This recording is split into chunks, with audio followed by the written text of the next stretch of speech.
Pasangan nomor urut 02, Prabowo Subianto dan Gibran Rakabuming, menghadirkan klaim menarik dari berbagai prediksi dan analisis.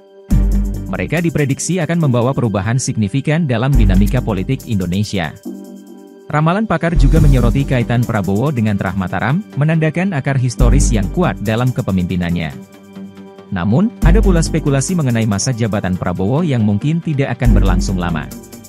Selain itu, prediksi mengenai potensi perubahan sistem politik dan dinamika demokrasi juga menjadi sorotan utama. Yuk kita bahas.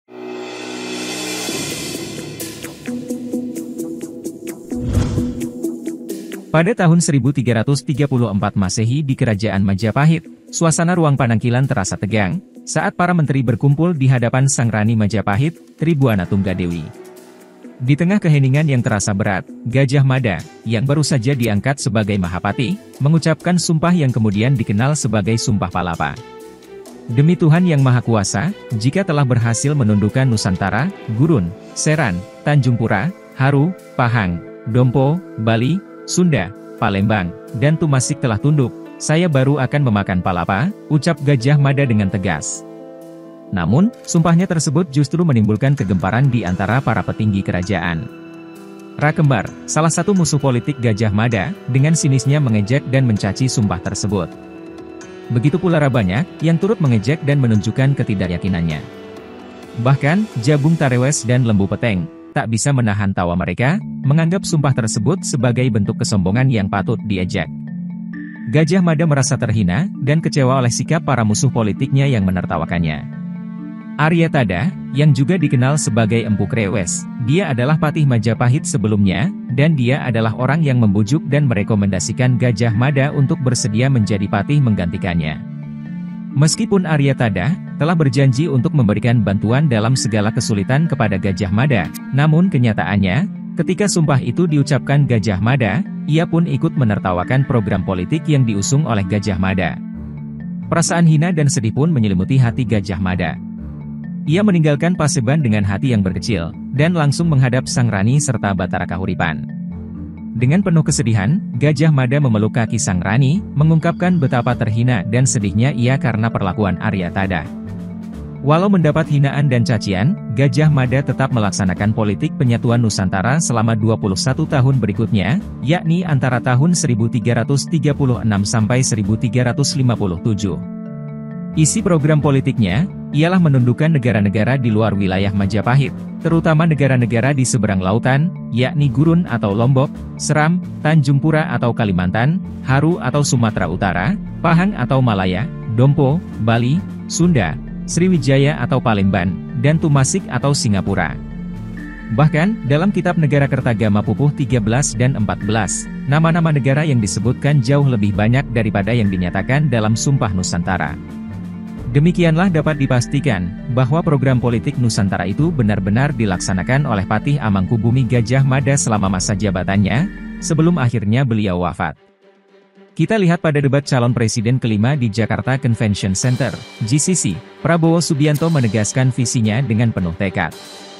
Prabowo mengatakan, manakala Prabowo Gibran dan Koalisi Indonesia Maju, atas izin Tuhan Yang Maha Besar, Yang Maha Esa, menerima mandat dari rakyat, kita akan jadi pemimpin nasional untuk seluruh rakyat Indonesia. Saya akan jadi presiden untuk seluruh rakyat Indonesia, termasuk yang tidak memilih saya, dan termasuk yang tidak percaya sama saya. Prabowo ingin menghapus kemiskinan dan kelaparan dari Indonesia. Kami bertekad menghilangkan kelaparan dan kurang gizi bagi rakyat Indonesia. Kami bertekad mengurangi angka kematian ibu-ibu yang sedang melahirkan. Kami berjuang untuk menghilangkan korupsi dari bumi Indonesia. Kami berjuang untuk perdamaian bagi rakyat Indonesia dan bangsa Indonesia, imbuh Prabowo. Sekilas, janji ini akan terdengar mustahil, terlalu muluk, dan pasti banyak yang menertawakan, atau bahkan menghina. Pernyataan tersebut mengingatkan kita pada sumpah yang diucapkan oleh Patih Gajah Mada yang tadi sudah kita simak. Dalam Sumpah Palapa, Gajah Mada menyatakan tekadnya untuk menyatukan wilayah Nusantara di bawah kekuasaan Majapahit. Ia berjanji bahwa tidak akan merasakan rasa manis dari buah palapa, sebelum berhasil menjadikan seluruh wilayah Nusantara di bawah kekuasaan Majapahit. Pernyataan Prabowo tentang menjadi presiden bagi semua orang, tanpa memandang pilihan politik atau keyakinan mereka, mencerminkan semangat kesatuan yang ditunjukkan oleh Gajah Mada dalam Sumpah Palapa. Dalam sumpahnya, Gajah Mada menegaskan bahwa tekadnya untuk menyatukan Nusantara di bawah kekuasaan Majapahit, tidak akan dipengaruhi oleh pengakuan atau penolakan dari pihak lain. Hal ini pun terlihat dalam diri Prabowo, setidaknya dari kata-kata yang diucapkannya.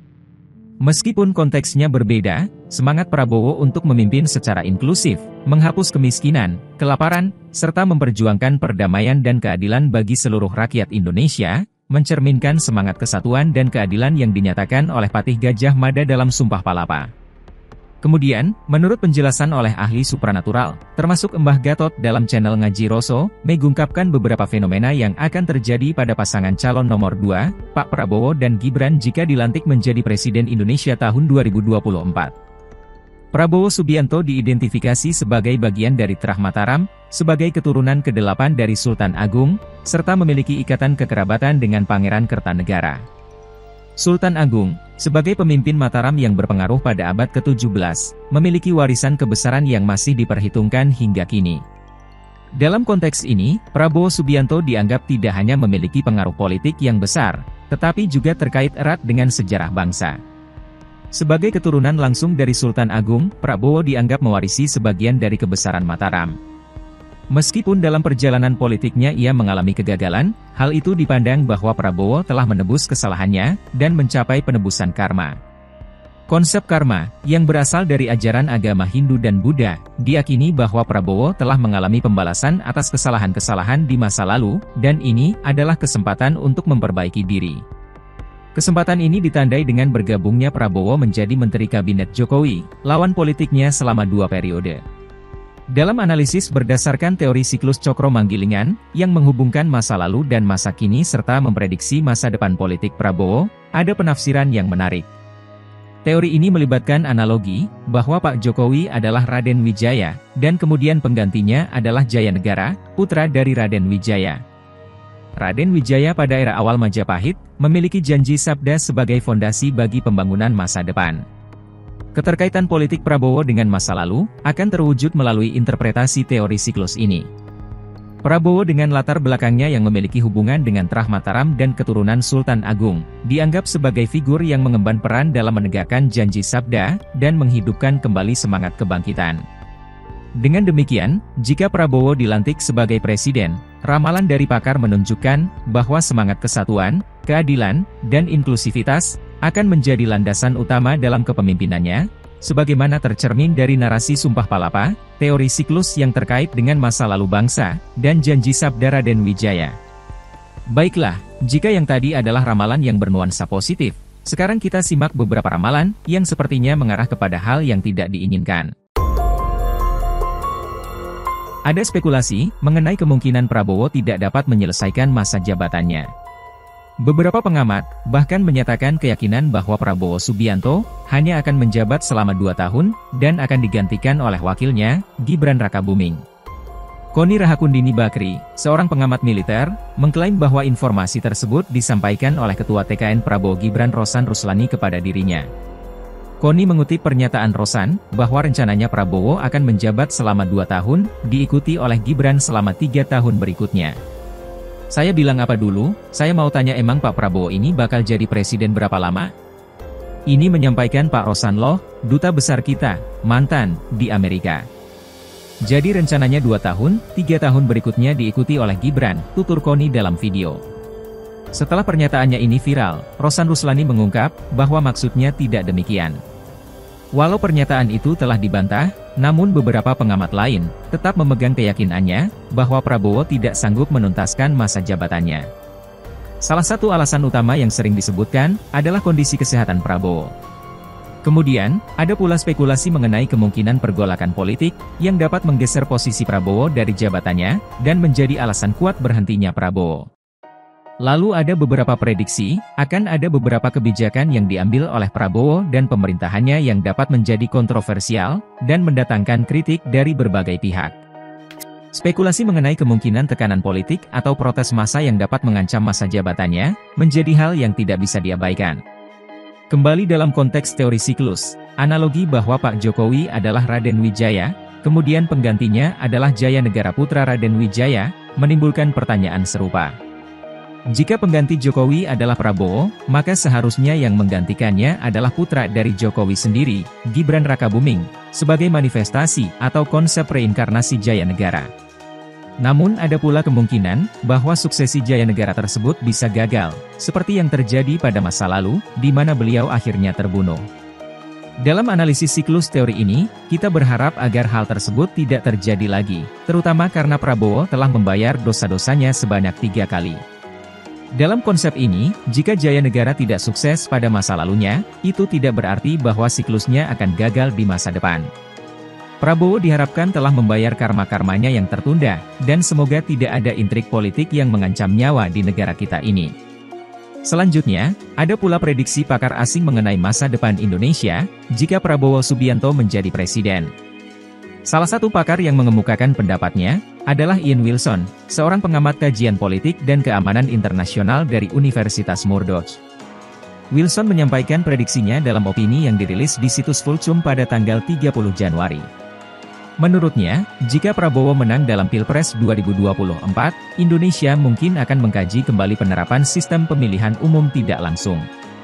Wilson mencatat, bahwa Prabowo dan partainya, Gerindra, pernah berupaya mengembalikan sistem pemilihan kepala daerah, pilkada, ke sistem sebelum 2005, yakni pemilihan dilakukan oleh DPRD.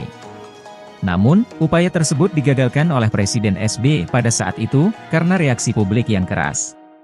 Wilson juga memprediksi, bahwa di masa kepresidenan Prabowo, mungkin akan terjadi perluasan pendekatan pemerintahan tanpa oposisi, yang dibingkai oleh kiasan nasionalis untuk menjaga persatuan. Hal ini sejalan dengan langkah Jokowi yang telah menjadikan Prabowo sebagai Menteri Pertahanannya, setelah bersaing dalam 2 kontestasi pemilu sebelumnya. Dalam Pilpres 2024, Prabowo didukung oleh Koalisi Indonesia Maju yang terdiri dari beberapa partai, termasuk Gerindra, Golkar, Demokrat, PSI, PAN, PBB, dan Partai Gelora. Persatuan partai dalam koalisi ini, selain untuk menggabungkan suara, juga bisa dipandang sebagai upaya untuk melemahkan oposisi. Langkah Prabowo untuk ingin memasukkan semua pihak dalam pemerintahan di masa depan, juga dinilai Wilson sebagai upaya memperkuat kekuasaan eksekutif. Dalam skenario semacam itu, Wilson menilai bahwa proses inti demokrasi seperti pemilu memang masih bisa dipertahankan, meskipun dalam skala yang lebih kecil. Tantangan-tantangan ini, akan menjadi bagian dari langkah-langkah yang harus dihadapi dalam kepemimpinan Prabowo, serta mempengaruhi arah kebijakan dan perkembangan politik di masa mendatang. Jadi, sepertinya video ini sudah terlalu panjang, maka dari itu saya sudahi saja, dan semoga Indonesia baik-baik saja.